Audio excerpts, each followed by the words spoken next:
Okay, so first of all, thanks for the organizers for giving me the opportunity to talk here. I'm going to talk about Lefschetz properties and mixed multiplicities, but really the idea is we're going to focus on monomial ideals. So the defining ideal of the algebra is going to be a monomial ideal. And then we want to see where do the matrices that show up as the Lefschetz multiplication maps appear like in nature, and then try to use results that people have used like in different areas to conclude something in terms of Lefschetz properties. So K is always going to be an infinite ideal, I a monomial ideal, and then we take the polynomial ring, the quotient to be Artinian, and everything kind of, the origin of all of this is kind of from here. People notice that when you take the WLP in degree I for this algebra when the quotient is by a monomial ideal, the multiplication map, you can take the general linear form to be the sum of the variables. And then when you take the sum of the variables to be the general linear form, you actually know what the matrix is. If you take a general linear form, it's not clear, but for the sum it is. So here I have an example. So if you take I to be this ideal, so the cubes of the variables and then two quadratics, then that's a monomial ideal in 3 variables. And if you want to check if this ring has a WLP in degree 1, then you only need to check if this matrix has full rank, right? And yeah, as we will see, we can think of this matrix. I'm going to kind of repeat some of the interpretations across the talk, but we can think of this, for example, as a representation of a matroid, as the incidence matrix of a graph. As if after you make some changes, you can think of it as the log matrix of a set of monomials that defines a rational map. And then you can try to use the results from those areas to conclude something about the WLP of, let's say, this algebra. Okay, so the first perspective that I'm going to talk about is, so when you have any monomial ideal, right now we don't have any restrictions. Well, we might want the field to have characteristic 0 in practice. So you take the matrix that is the multiplication map, and then we can think of the entries in the columns of the matrix to be coefficients of linear forms. So for example, we have like the same matrix that we just had, and then we can take the first column to be A plus D, so that's a linear form. We can take the second one to be B, that's another linear form, and then the third column is going to be C plus D. So we have 3 linear forms, and then we can take the product of the linear forms. That's like essentially, yeah, what people are doing, let's say, hyperplane arrangements. And then the conclusion that we can get, like if you just kind of gather all the results that people know from those areas, what you can get is that A is going to have the WLP in characteristic 0 if and only if the analytic spread, L is always going to be the analytic spread. If the analytic spread of the Jacobian ideal is this minimum between the 2 dimensions. And yeah, so this is kind of the first equivalence that we get. I wouldn't say that one is very useful in the sense that if you actually want to compute the analytic spread, what you do is you compute the rank of the matrix. So maybe it's useful in the other direction. But yeah, I'll talk a little bit about this perspective, and then we go to the second one, which is where we get like the nice interpretations of things. Okay, so the second one is, so again, you have a matrix, and then you can think of the rows of the matrix. You can take them to be exponents of monomials, right? And then you do it for the rows. So one of them you do it for the columns, and the other one you do it for the rows. So here I have an example. I made some modifications to the matrix. Essentially, the ones you multiply them by 2. I'll talk about like why you need to do that. But essentially, now you can take each row to be a monomial. So now you have the monomial x squared, the monomial y squared, the monomial z squared, and the monomial x times z, again in 3 variables. And then the theorem that we have, which is a generalization of like earlier results of Dow and IE, is that, well, so if you have an algebra that's the quotient by a monomial ideal, then you can take E to be the set of the non-zero monomials of degree 2. And you can think of this set of monomials as edges of a graph. So you take the monomial xi times xj, and that's the edge from I to j. You take the monomial, let's say, x squared, that's a loop from x to x. And then A has the WLP in degree 1 in characteristic 0, if and only if it has a WLP in degree 1 in every odd characteristic. So that's kind of the first thing that we get. Again, I'll talk a lot about this more near the end, but this follows essentially from results from birational geometry, that you can go from like characteristic 0 to characteristic 1 to any characteristic, sorry. And the reason you kind of need to avoid specifically characteristic 2 is because of this multiplication that you do to the matrix. So you have a matrix that has like 1s and 0s, and then you multiply some rows to get 2s in this case, and then you kind of lose the information you had about characteristic 2. Okay. And moreover, if you have this condition, so if the age vector is increasing at the first step, then you know that A has a WLP in characteristic 0, if and only if every connected component of this graph, the set of monomials of degree 2, contains either a loop or a cycle. And this condition is a generalization of the criterion by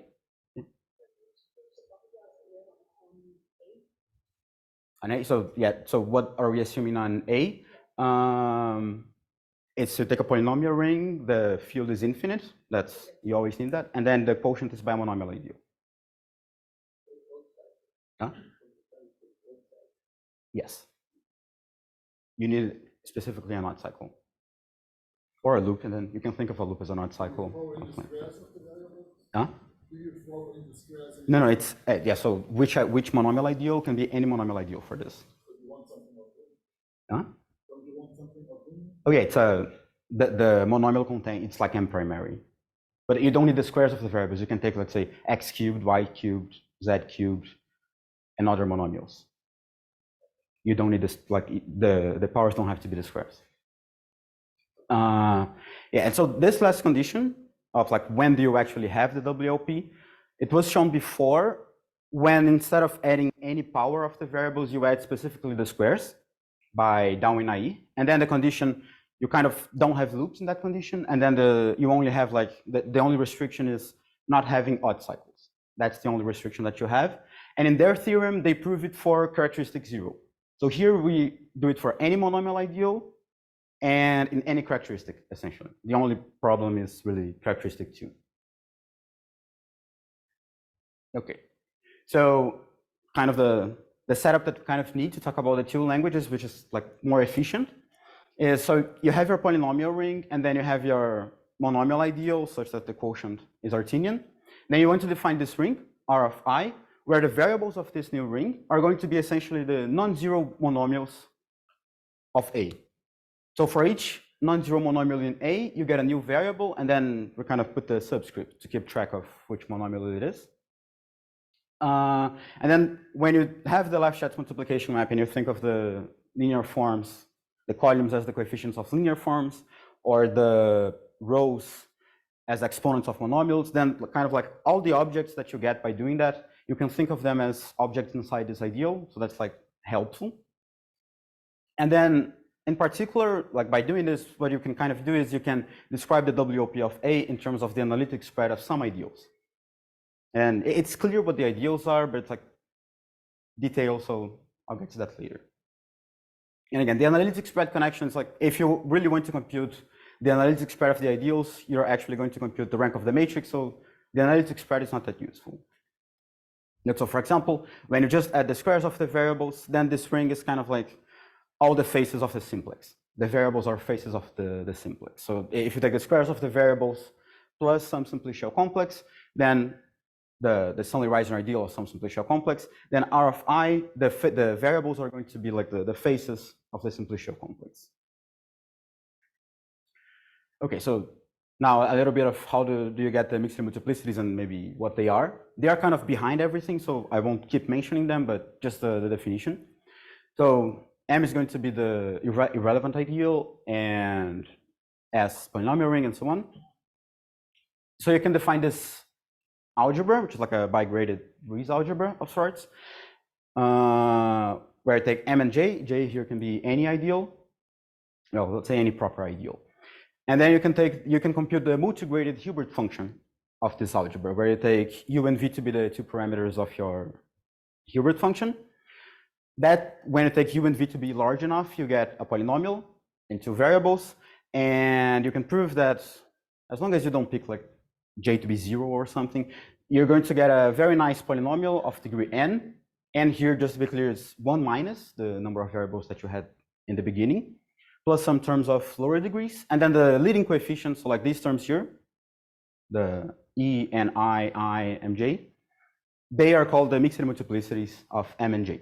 And then they appear in many places, so you can think of them as mixed volumes when j is a monomial ideal with some properties. You can think of them as multi-degrees of some varieties. You can think of them as coefficients of characteristic polynomials of like realizable matrices. They appear like everywhere. So they're kind of like behind of what's happening, so I might not mention them all the time. Okay, so Trunk showed in 2001, that's kind of where we get the analytic spread everywhere here, that the mixed multiplicities of an ideal, they are positive up to the analytic spread, essentially. And I mean, they are always either 0 or positive, but they show that they can be 0 up to the analytic spread. And then there's a result by Junha from 2012, where if you take H to be the product of linear forms, and a polynomial, let's say, over the complex numbers, and you take JH to be the Jacobian ideal of H, then the coefficients of the characteristic polynomial of the hyperplane arrangement are going to be the mixed multiplicities up to some convolution. So in the end, you have to take a kind of a product. You take the mixed multiplicities as coefficients of a polynomial, and then you take like one extra product, but that's, yeah, but then you get it. And that's kind of where we get, when we combine the two results, like a corollary that's almost like implicit in a paper by Junha, is that when you're working over a field of characteristic 0, the analytic spread of the Jacobian ideal of a product of linear forms is going to be equal to the rank of the matrix, where the entries in each column are the coefficients of the forms. So here I have an example, which is the example we had in the beginning. So you have this matrix M, and then you can take the first column, you take like the first row is the A, the second is B, the third is C, the fourth is D. And the first linear form that you get from the first column is A plus D, the second one is B, and then you get C plus D. And well, it's easy to see that the rank in this case is 3, the rank of the matrix. And what the corollary is saying is that, well, the analytic spread of the Jacobian ideal, which is written here, is also going to be 3. So we have this connection between the analytic spread of the Jacobian ideal and the rank of matrices.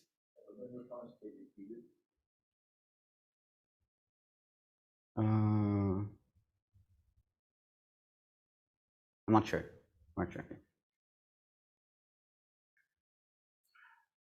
Okay, and now just to say a few words about, okay, so I'm saying you have this multiplication map on to check for the Lefschetz property, but then you actually know what the matrix is. So let me say a few words about this. So let's say you have a field of characteristic 0, and then you have I, a monomial ideal. What you can do is you can, in that new ring that we defined, where the variables are the non-zero monomials of your algebra, what you can do is you can define, like, for each monomial, you can define a linear form, which is going to be essentially the sum of the variables that are divisible by that one that you're fixing, and they have one extra degree. And then what you do is you define this product of linear forms, which is the product of all of these for like a fixed degree. And then this is the product of linear forms that you need to check the analytic spread. Essentially, the coefficients of the linear form in this case are exactly the entries of the Lefschetz multiplication map. So the Lefschetz multiplication map, you can think of it as you take the columns and you have the rows, and then essentially to see where you have a 1 and where you have a 0, the only thing you have to check is who divides who, essentially, because of the way the multiplication by the general linear element works in this case.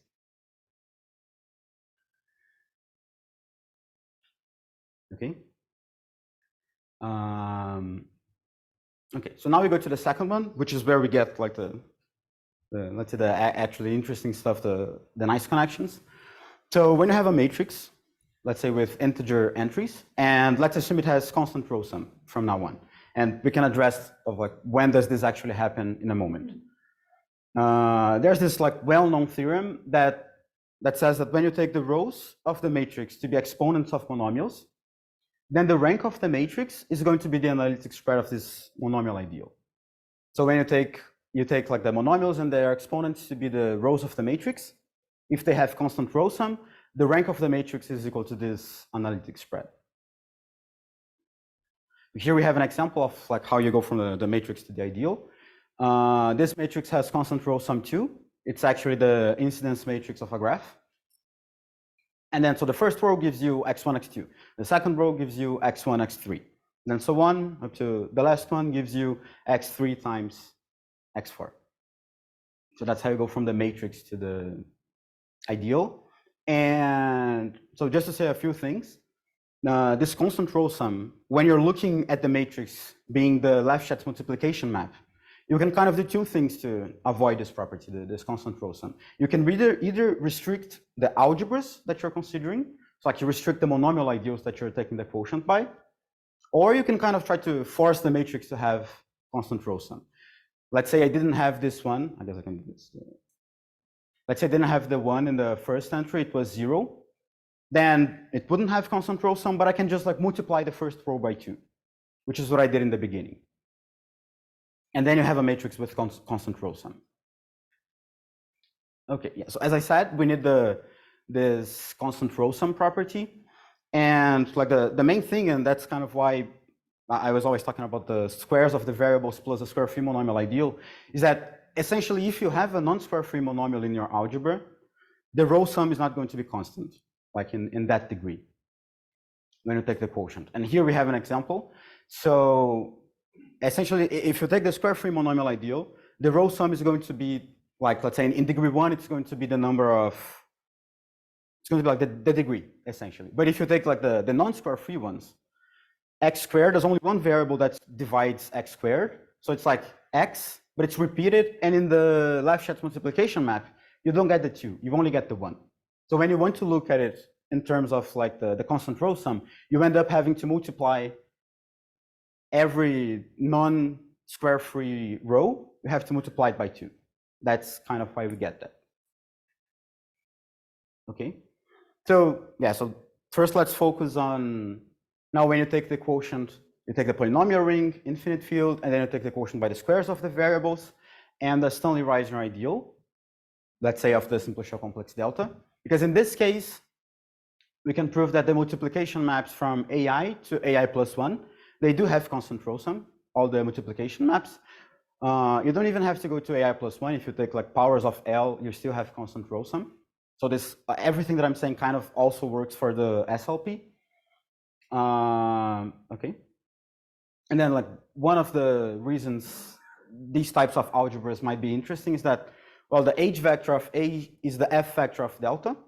So the WLP gives you information on the H vector, which then gives you information on the F vector of delta.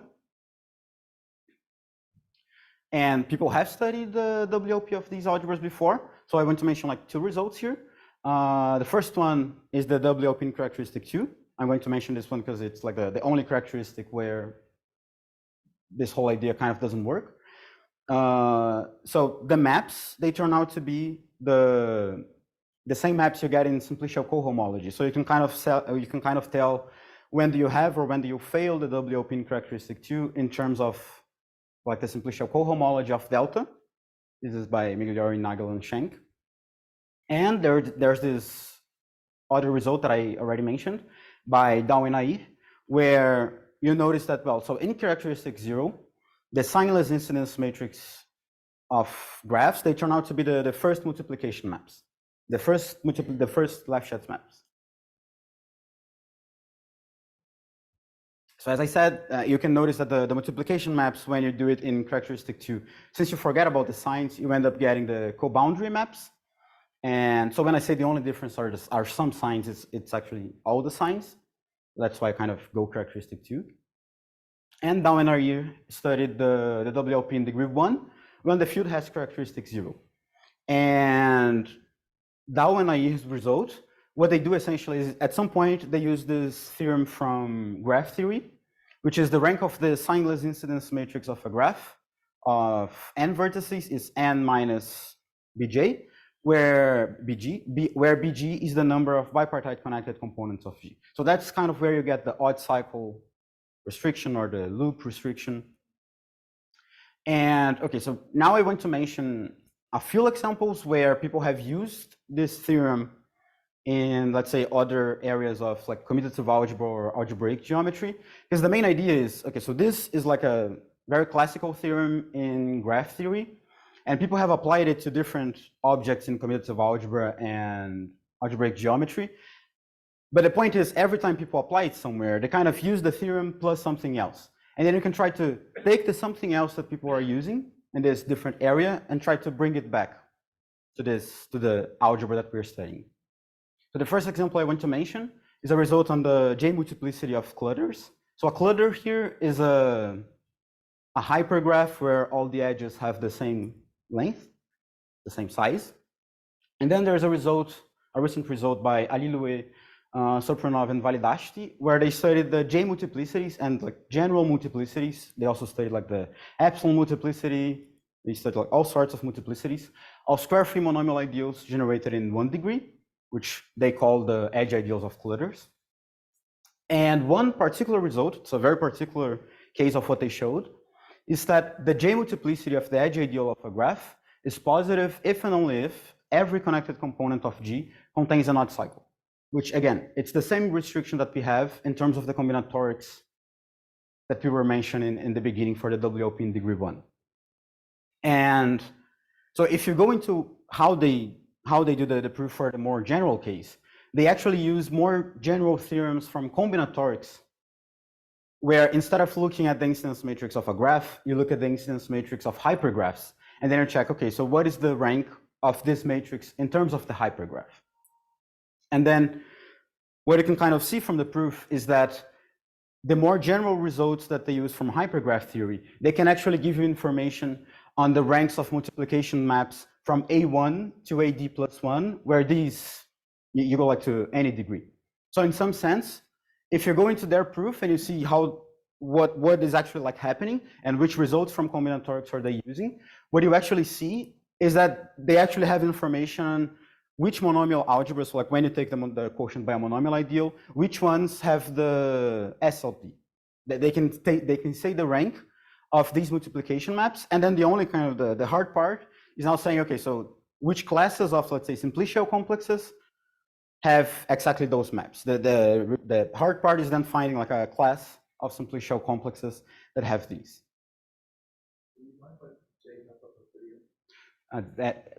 It's really not important, but it's like the limit of the length of the zeroth local cohomology module of like in over in plus 1. The idea is not to go into the j-multiplicity. It's really to see like which results from combinatorics do they use and how can we apply them to the, in this case, it's the SLP.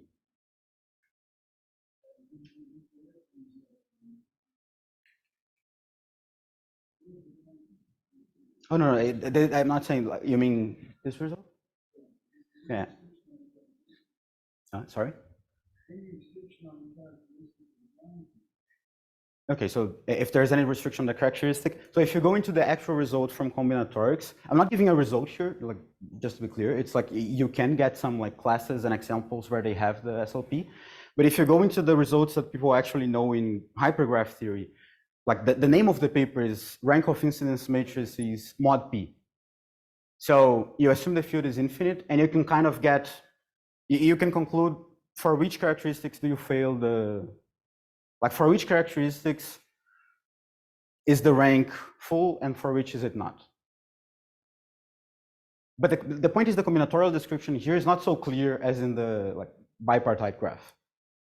And then like to actually find examples of the, let's say, simplicial complexes where you get the property in every degree, that's the hard part. Okay. Okay, and now we go to the last one, like interpretation, which this is one I like the most.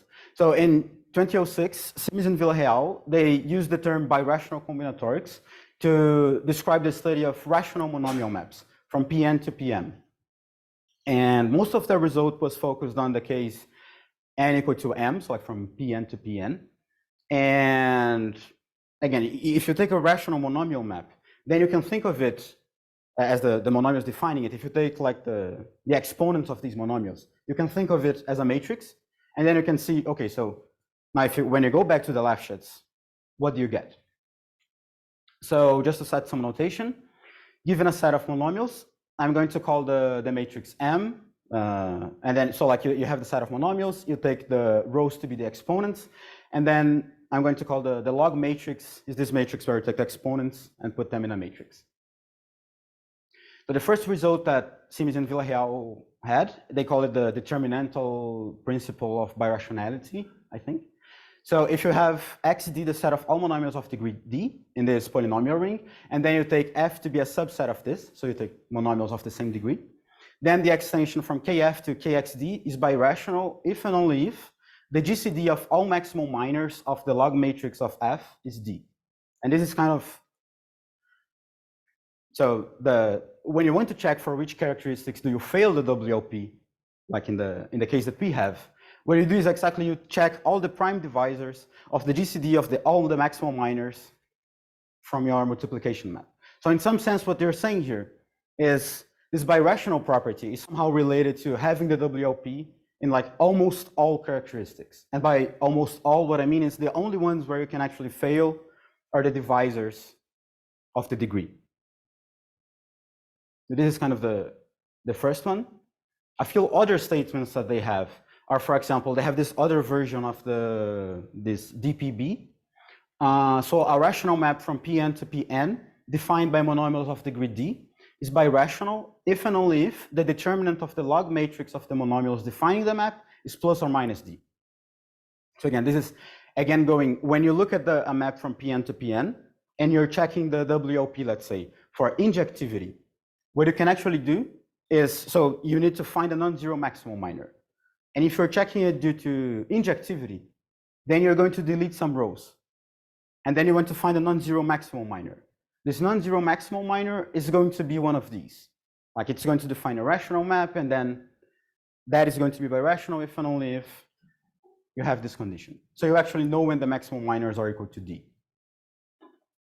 And the other one that they have is the log matrix of a set of monomials f, if you assume it has full rank, and the ideal f has a linear presentation, then the extension is birational, which we have already seen. It's kind of saying you have the WLP in almost every characteristic.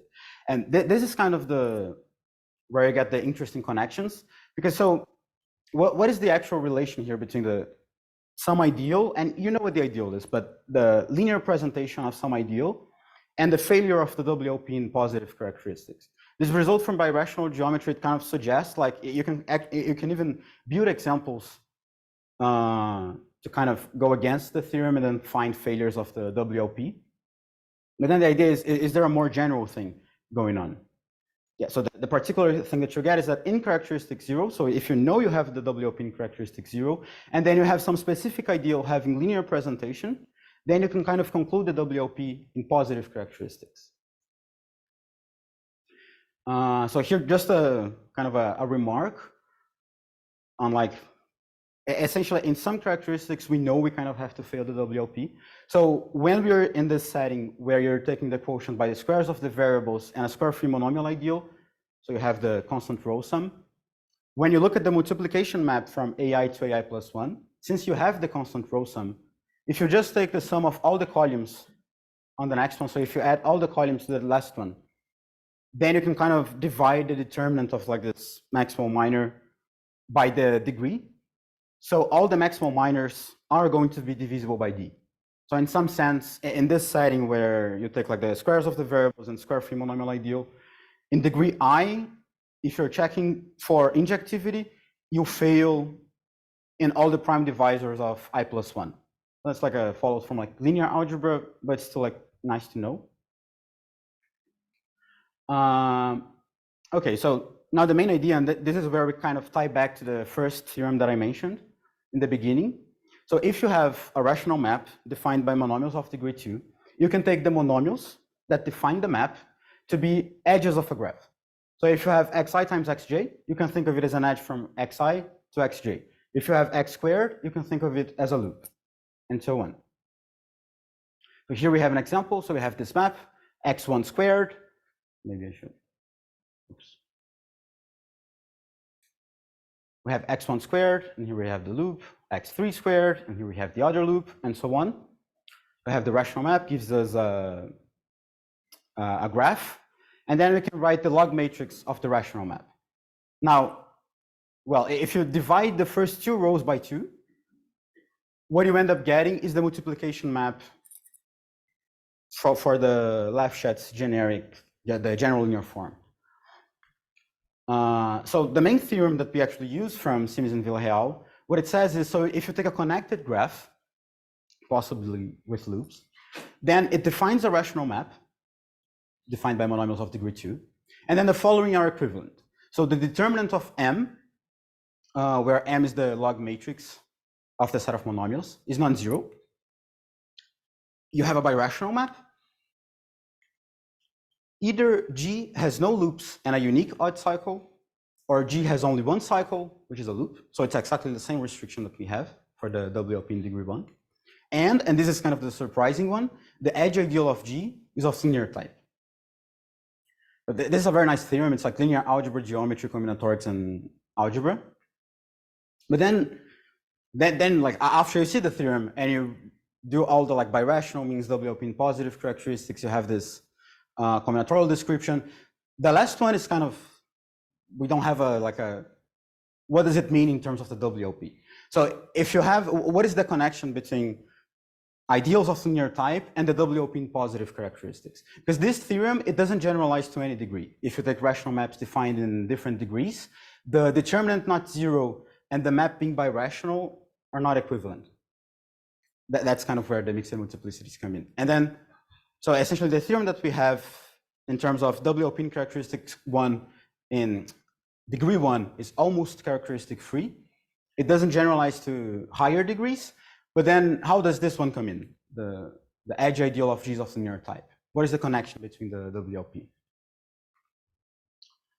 Okay, so as I said, when you have the log matrix of a set of monomials of degree 2, the only difference between the log matrix and the incidence matrix is that the loops, they have 2's instead of 1's.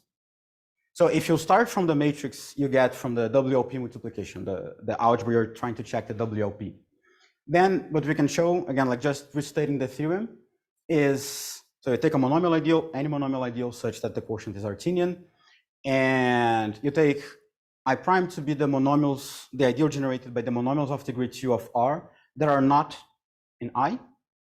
Then this is the edge ideal of a graph, and you might have loops, that's okay. Then A has the WLP in degree 1 and characteristic 0, if and only if it has the WLP in degree 1 in every odd characteristic. The problem with characteristic 2 again here is that this multiplication you have to do on the rows. And we have this condition. So if A1 is like the dimension of A1 is less than the dimension of A2, then A has a WLP in characteristic 0 if and only if every connected component of G contains either a loop or an odd cycle. You see that the conditions are exactly the conditions that Sims and Villarreal had in their theorem on the birationality of monomial maps. So now some examples. So if we have this ideal, then the graph that we have, so if you take all the monomials of degree 2 that are not in the ideal, and then you do the graph as I described, then you can see that, well, it's connected and it has loops, doesn't have like the induced, has odd cycles and so on. So it has a WLP in degree 1 in every characteristic that is not 2 by the theorem. And we can't say anything about characteristic 2. If you want to check the characteristic 2, you can, for example, go, well, yeah, in this case, I guess you have to check the minors because it's not square free. So just to mention it, to generalize these ideas to higher degrees, you can actually use the sum results from Trung and Verma from 2007 that connect mixed multiplicities and mixed volumes.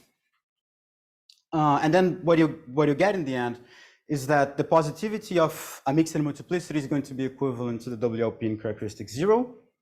And the value of the mixed multiplicity is like a bound on which characteristics can you fail the WLP. But this is only in the due to injectivity. The surjectivity, things don't work so well.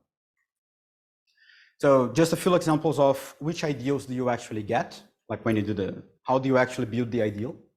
So let's say we have this simplicial complex, which then we have this algebra. So the ideal generated by ABD is a Stoney Rising ideal of the complex. Then the multiplication map that determines the WLP in degree 1 to this ideal is this map here. Is this map here? And then that's the incidence matrix of the edge ideal of this graph, which again sits inside that ring that we defined. And then you can check the analytic spread of that ideal. You can actually compute the rank. You can check if you have odd cycles, if you have loops, and so on. There's like many ways to check if you have the WLP. In this case, you do. And then you have in all characteristics. And since like you modded all the squares of the variables, you actually know you failed the WLP in characteristic 2. So in this case, you know everything. And now for the second one, you do kind of a similar thing. So now you take the rows to be the monomials of degree 3, and then you take the columns to be the monomials of degree 2, and then you put 1 when you have some divisibility condition, and 0 when you don't. So in this case, AB divides ABC, so you put 1. AB does not divide ACD, so you put 0. AB does not divide BCD, so you put 0, and so on. And then the ideal you get is this ideal right here. So you get TAB, TAC, TBC. It's essentially ABC is a simplex, and then you're taking kind of the d-1 dimensional faces of this simplex to build the ideal. Then you do it for every face. Okay. And now just to go back to the linear type of like how it might be useful. So we know lots of things about which ideals are of linear type, and we can try to use it to find examples of monomial ideals that have the WLP in specific degrees in every characteristic. So for example, we can use the results by Faridi and Ali-Louis to give a simple example of an ideal that has the WLP in degree 2 in every characteristic. So first we consider this simplicial complex, which is a simplicial forest. So we essentially know that the facet ideal of this complex is of linear type. The facet ideal here is just so it would be the ideal generated by x1, x2, x3, x3, x4, x5, and x3, x6, x7. You just take the monomials in the variables in the facets. And then if you take each vertex to be an edge of a new simplicial complex, so you think of all the vertices in this simplicial complex, and you think of them as edges. And then you kind of do some backtracking to see what is the simplicial complex that you have. And then you end up getting this algebra, this one here, A, which is defined by this ideal. And the map, so when you take the exponents of these monomials and you put them in a matrix, that's the multiplication map for this algebra from degree 2 to degree 3. The ideal has linear type, and you can actually check that this algebra has a WLP in degree 2 in every characteristic. So that's it.